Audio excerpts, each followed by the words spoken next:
No Escano. You are listening to the Firestarters podcast. I am your host, Louis Snyder. I am Wolf Clan from Kahnawake territory. I'm Seneca, Onondaga. And I've done a few of these episodes in the past, but I haven't really done any in like a year. So here's the third installment, I think, of the Firestarters podcast. Now, I started this podcast to sort of bring the whole native movement to the forefront.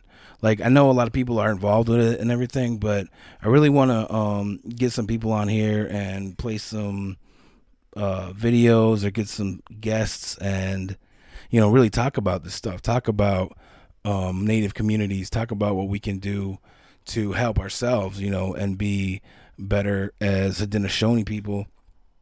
I'm going to play a video today of Takarontakeh, who is a Mohawk man from Kahnawake. This video is called Territories of Resistance, 5 out of 11. It's on YouTube by Collectif Anarchives. I'm not sure. It's French.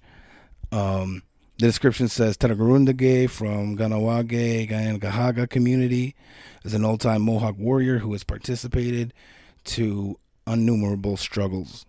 And it's a copyright for Cafe L'Artillerie. I'm not sure. I'm not French, but so yeah, we're gonna do that. I'm gonna go ahead and play it, and I'm gonna add some commentary. I actually met Takarontakeh quite a few times, and he's one of the originators of the warrior society, the warrior movement, something that I've become very passionate about. And so, okay, well, we're going to listen to this story. He's going to tell us, start it off, he's going to talk about the duties of men and women. So we're just going to get right into it. Let's see, I'll bring it up. And I'm not sure where this was recorded. I think it was recorded in Montreal, but okay, here we go.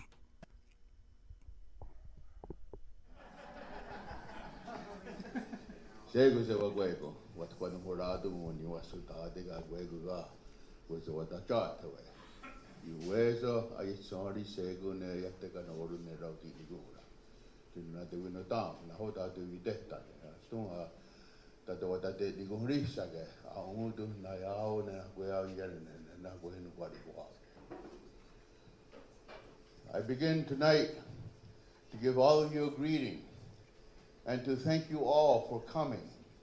That you're not selfish with your time, that you have come here to hear our words, and that we would be able to search within each other's minds for the possible solutions that would be beneficial to us all.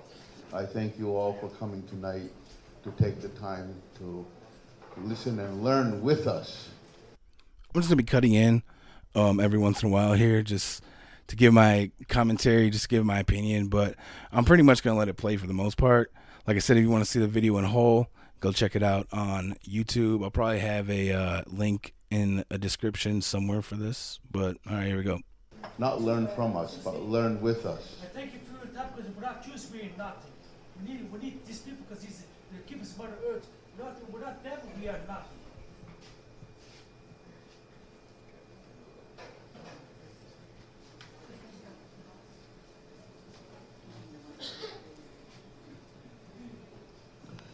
That's right. It's all of us. All of us have a responsibility. We have not only the responsibility to ourselves. Someone in our past has looked out for us. Someone in our past passed on the knowledge to us. They shared their experiences. They shared everything they could with us so we could have this knowledge.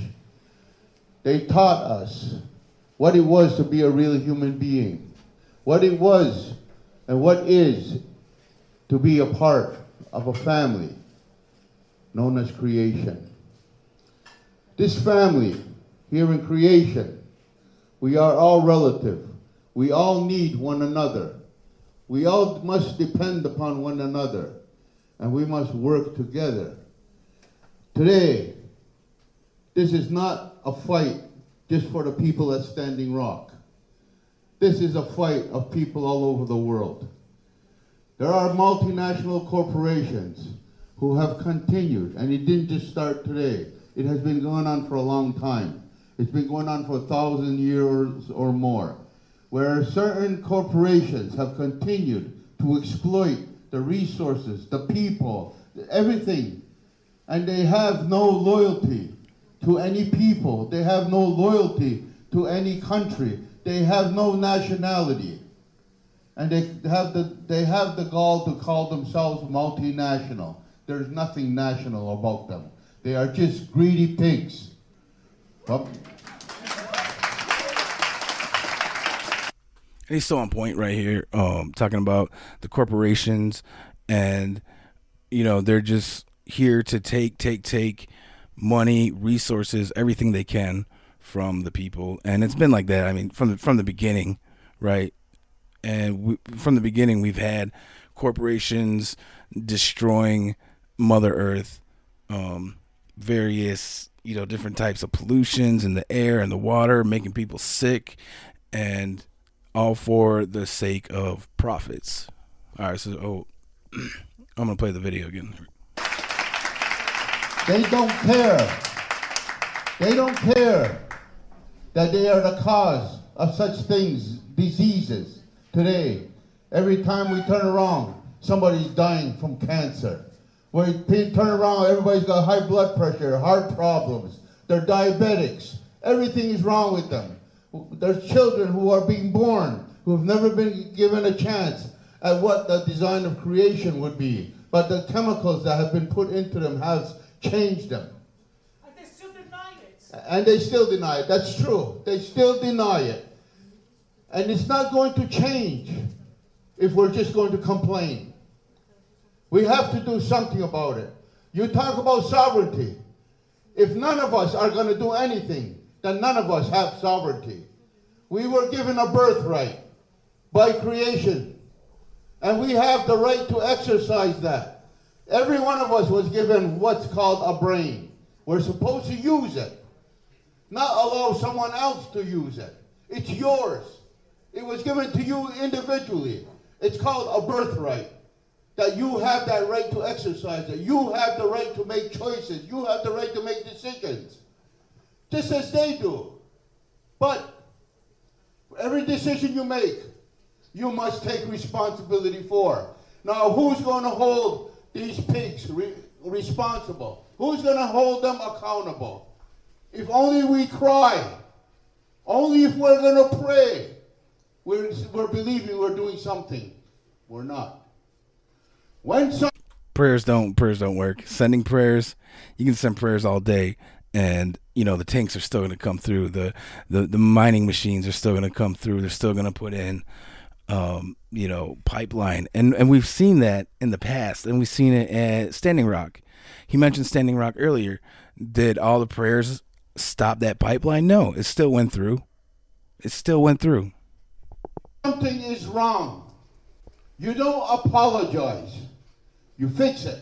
Make it right. That's what a real man and a real woman would do. It's time we become men, and it's time we become women.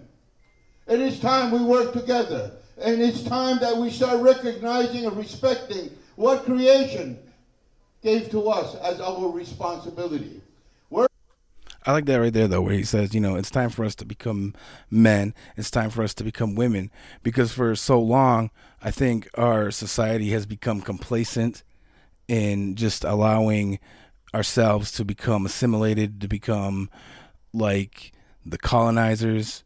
You know what I mean? Like, we're fine to just sit back with our pizza and our Pepsi and watch TV and watch YouTube and everything, but at the same time we're missing a whole thing going by. Like, we have to stand up and take action, not just against these corporations that he's talking about specifically, but also a lot of other outside forces, a lot of issues facing our community today. We're bringing children into this world. We're going to be bringing grandchildren into this world. Who's looking out for their birthright? Who's looking out for them so that they can have a breath of fresh air? Who's looking out for them that they can have a drink of water? Or that they can have land that they could put seeds in to grow their food? Not the government. Who's going to do that for them? We need to. In my language, Kaya'a. People will say, my daughter. No, she's not your daughter. She's your responsibility. Kaya'a. That hits hard right there. Being a father of 2 daughters, that definitely hits hard. Hits close to home. Kayani. I am making sure that I am protecting what is hers. I am making sure that she has a path in life that she can follow and that it'll be a good path for her. It's a responsibility. I brought her into this world. Therefore, it's my responsibility to look out for her. Every one of us has that responsibility because somebody took responsibility for us. And it's something we're supposed to pass on. There's something creation put in all of us, and it was called self-preservation. If we do not utilize that natural instinct, we will all perish, all life. But I'm not just talking about human life. We have a responsibility to protect the trees, the forests. We have a responsibility to protect the fish, the bears, the moose, the birds, the mosquitoes, everything. It is our responsibility. None of the natural creatures of creation have polluted the lakes or the rivers. None of them have polluted the air. None of them have dirtied the soil. Only the human has done that. And only the humans can correct it.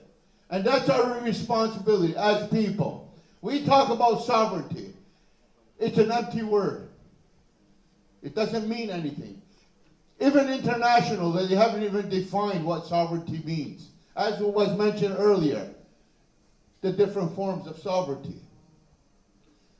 Canada says, we recognize your sovereignty. The United States says we recognize your sovereignty. Every Western Hemisphere country says they recognize the indigenous people's sovereignty. Where? Where are the native people free? They say we respect your sovereignty. Oh, we recognize so-and-so. We recognize your tribal councils, your band councils. But you know what recognition means? They recognize the fact that these people who call themselves band council and tribal council, it is recognized that they have conformed to all the laws, rules, and regulations of the colonializers. That's what recognition means.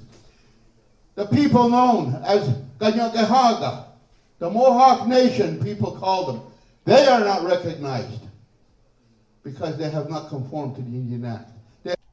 That has hit close to home too. Being a Seneca, we have a whole government set up with a president and tribal council and everything. It's all recognized by the federal government, and it's, I don't know. I would still consider myself Seneca.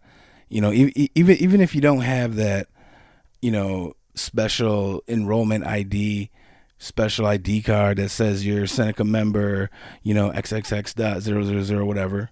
It doesn't matter. Like, I would still be Seneca. I would still be Onondaga because my mother is.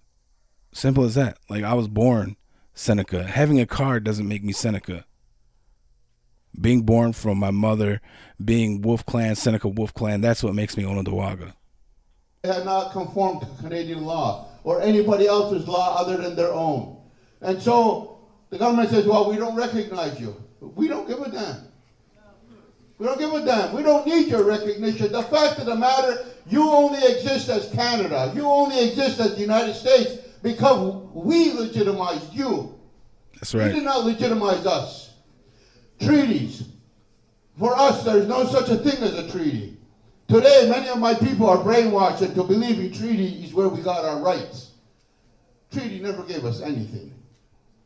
I want to say this too. Like, I see that same thing here on Seneca territory, where they'd say honor the treaties, break a treaty, break the law, but the treaties have been broken for thousands of years, right? Since the first treaty was broken. I guarantee it. Treaty took away our rights. came from creation. And one more thing too, like how is the United States government? You know, he's talking about Canada and the United States. I'm speaking for being on, you know, the imaginary this side of the imaginary line, United States. How can they honor our treaties when they don't even honor their own constitution? The Constitution of the United States is constantly violated, constantly, you know, not followed. They do a lot of things that are unconstitutional and get away with it. So how do we expect them to follow their own constitution and then, you know, expect them to follow treaties? Like it's not treaties. I don't believe in treaties. Came from our mothers. That's where our rights came from. And that's where it'll always be, from our mothers. First Nations. We are not First Nation. There is no such a thing as First Nation. First Nation is another name to take away our identity. A nation is not a people. A nation is a collective of individuals who share a common interest. I'm sorry. It's okay. I understand. So many white people don't understand that either. The only thing that makes a Canadian and an American is the common interest. You share no common language. You share no common culture, no common religion, no common tradition, no common anything other than an interest. And it's different from everyone has. It's this land. From us, you know. It's different because, like you said, America doesn't have anything in common. It's all people from different walks of life, different, you know, ways of living. Whereas, you know, our people, Haudenosaunee, Onondaga, Kahnawake, whatever, we're all related. We all have a language. We all have a system of doing things that's been there for thousands of years. Benefits they can all reap from this land. And we don't have a problem with people benefiting from this land. When we extended our hand in the Gaswanta, we said, we see you're in a bad way. We see you're sick. We'll help you. You can be strong again. You're here. We'll help you. We'll teach you how to plant. We'll teach you how to live off this land. He's talking about the Two Row Wampum right now, Gaswenta. If you're unfamiliar with the Two Row Wampum, I'll explain it real quick. It's if you're listening to the show, I mean you probably are, but it's two rows of purple beads on a white background, and the two rows represent one row represents the colonizers, and the other row represents indigenous people. And what it symbolizes is going down a river, a ship or a vessel and a canoe, going down the same river, but never interfering with each other's path. You know, we leave each other alone because, you know, there's more than enough here for everybody, but it's like we let you do your thing, you know, let us do ours. But you know, I still refer to that wampum too, the Gasweta, because it symbolizes that we have to do our own thing, because we can't copy what America is doing. We can't copy what New York State is doing. We have to do our own thing. We have to develop our own way of surviving. Don't even let our mother take care of you because she's a good woman. That's just the way she is. But remember something. We will teach you. And you can go the depth of the plow so you can raise the food to sustain yourselves. But remember, you only are having use at the depth of the plow. Anything below that, you cannot claim. Because there are things below this land, underneath this land, that must never be brought out. In our old teachings, they talk to us and tell us there was the time when our ancestors, remember when the dinosaurs roamed this land, and they remember the problems the dinosaur caused them, how they feared for their lives constantly. But then they said our grandfathers came. Our grandfathers, the winds, the thunder, the rain. They put the dinosaur beneath the earth. And they have kept them beneath the earth. And they had told us, if ever these creatures would emerge again above the earth, they will cause all great harm, great tragedy. And you know, some of the newcomers who came to this land, I don't say all, I said some, came with no respect, not for themselves, not for their children, and especially not for anybody else, not for anything that creation provided us. And they started to pull those creatures back out of the ground. They pulled them, and that they showed up as coal, they showed up as oil, they showed up as so many things. And now all these creatures are above the ground again. And all of us are suffering from it. We have to change things, but we can only do it if we stand together. We have to stand together. All of us have to stand together, because my children, my grandchildren, just like your children and your grandchildren, need the fresh water to drink, or else they will die. They need the good air, or else they will die. They need clean land, or else they will die. And all the trees will die. All the fish will die. All the animals will die. You want sovereignty? Sovereignty is asserting yourself and making right happen instead of allowing the wrongs to continue. Absolutely. That's sovereignty. You do not get your sovereignty written on a piece of paper by some politician in Ottawa, or somebody at the UN, or somebody from the United States. No. Sovereignty is in you. And it's only alive if you exercise it. If you don't exercise it, then there is no sovereignty. I used to make this argument with a lot of people here. Like, I'd be like, you know, I'm sovereign. They're like, oh, we don't have any sovereignty. Well, maybe you don't have any sovereignty, but I'm pretty sovereign over here. There is none. But you have to exercise it. You have to make it happen. You have to make it work. I can't work it for you. You have to make it happen. But we can put our minds together. We can search each other's minds for ideas and how we can go about this, how we can work together. Not his finger, his hand, there's 5 fingers. And for it to work properly, all 5 have to work together. It all has to work together. That's how things happen. You want to punch their lights out? Make a fist. All 5 fingers will do the work. United. That's how you have to do this. We become of like minds. Not one mind. It's impossible. We become of like minds. We all set our sights on the direction that we must all go. And we go together. I think that's a very important distinction right there, too. It's not one mind. It's like mind. You know, a gathering of like-minded people, because, like you said, one mind isn't possible. But if we all come together to work on a solution, you know, we all have different solutions to issues or problems that we face, we're definitely going to come out better in the end. We go down that path together. If we lose together. If we win, we all benefit together. So it's up to you. I'm only here to pass on to you what was told to me. I don't need a piece of paper.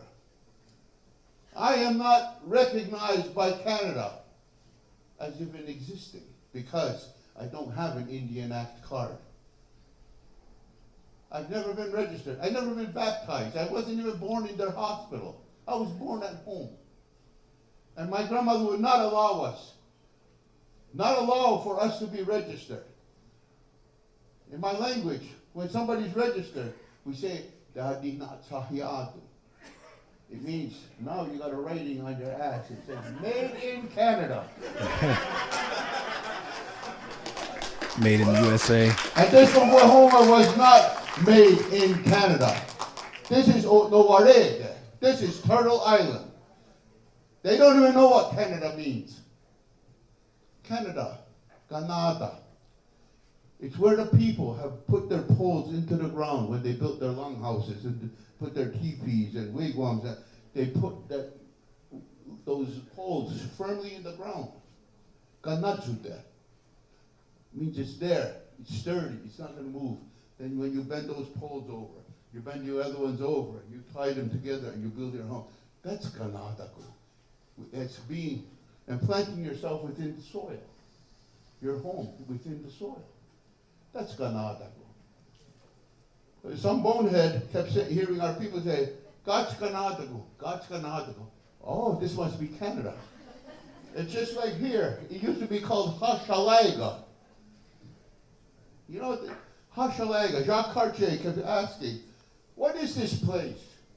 The island of Montreal. What is this place? And nobody understood him. But you know something, the European had a custom when he meets, he shakes hands, he touches palms. And then our people say, hey, Niga Oshaaga, the palm people. Every time they meet, they got to touch palms. So that's why The they palm call people. Hey, Oshaaga. But he understood Hochelaga. Oh, this must be the place of the palm people.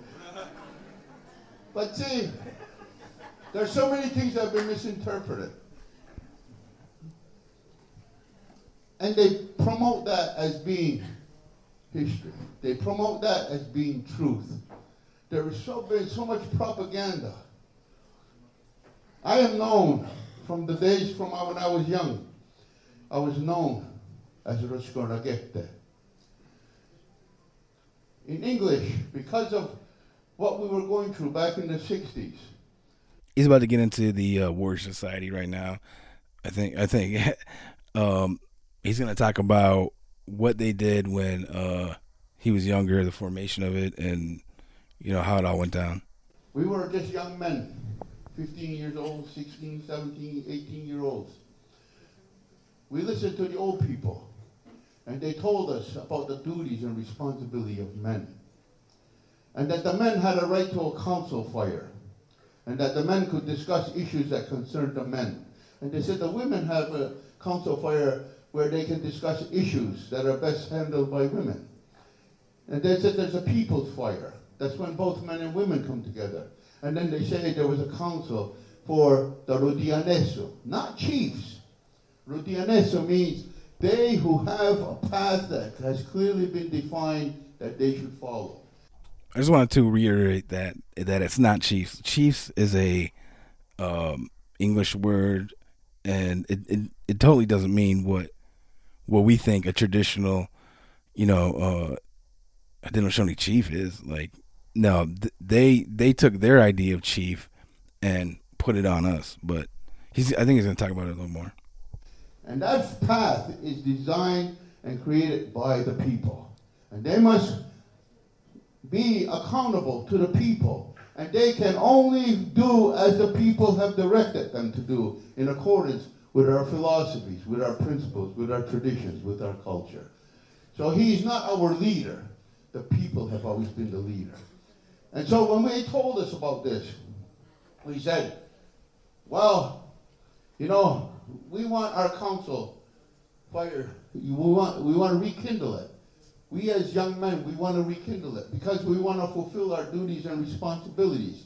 But we need the sanction of the council. The council said to us, no. And we said, why? They said, because we do not have that authority. They said, creation gave you that authority. You as a man has a responsibility, just like the sun. Every day that sun rises to shine, to support our mother, the earth, so that all life could grow, and they could be strong, they could be healthy, warm, and protected. And that with your light you can help to educate the young, teach them. And so we rekindled that fire. But the name of Takarontakeh meant something to us, but it meant nothing to the outside. And we knew that what we were going to start doing was going to be contrary to their wishes. And so one of our elders said, they told so many lies about us that the Indian men, we just like war. We're a war culture. We're savages. We rape women and we kill children and we burn their homes. We do this and that. That they believe their own lies. They even call us the Iroquois. And they say the Iroquois means rattlesnakes, devil kind of people. Later, I didn't speak French, so I didn't know. And that even in France, they told all the French children, go to bed, be good, or the Iroquois gonna get you. Iroquois gonna get you. So we were the boogeyman in France. We were even boogeyman in England. So when those French soldiers came and the Battle of the Plains of Abraham took place, and when they seen my grandfathers coming at them, those men froze. Those young French soldiers could not fight. They were terrified because for the first time they came face to face with the boogeyman, the Iroquois. And all the while, even the word Iroquois has been bastardized. It was supposed to be Iroquois, the other herons. Because the first ones they met with the roach, moose roach, they called that a heron. In Greek soldiers wore it, Trojans, Romans, everybody had this heron. So when they saw, our people said, herons. Today they're called Hurons. That's how much that word has changed. And so we were that boogeyman. So this elder said, you're in a psychological war.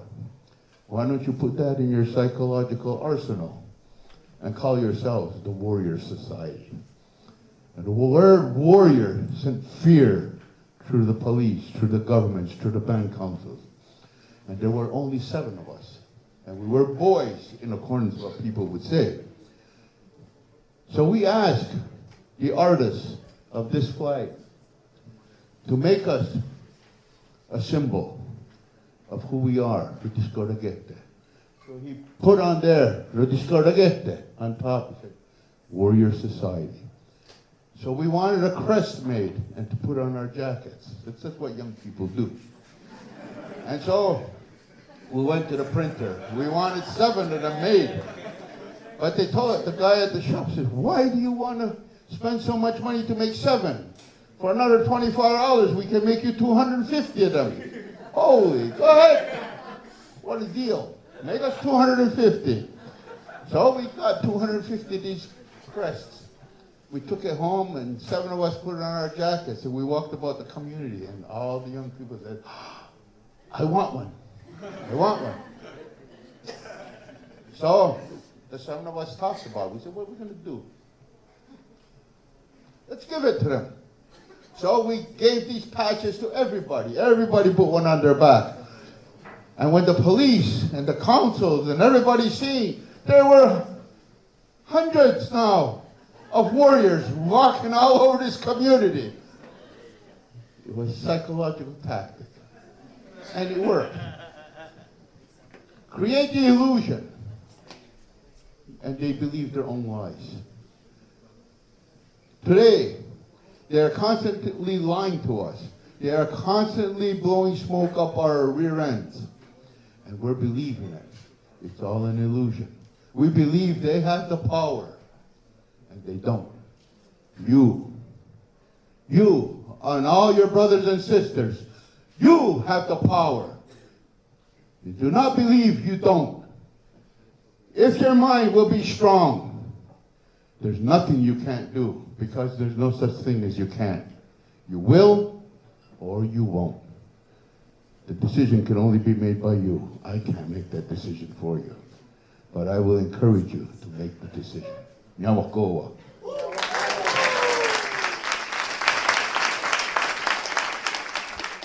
I really like this video. In the end, he talks about the creation of the Warrior Society, how it's more of a psychological warfare tactic. It's more like a guerrilla warfare tactic, to seem more bigger and scarier than you really are. Because what we're, in my opinion, what we're doing out here is really fighting a guerrilla war, right? We're using propaganda.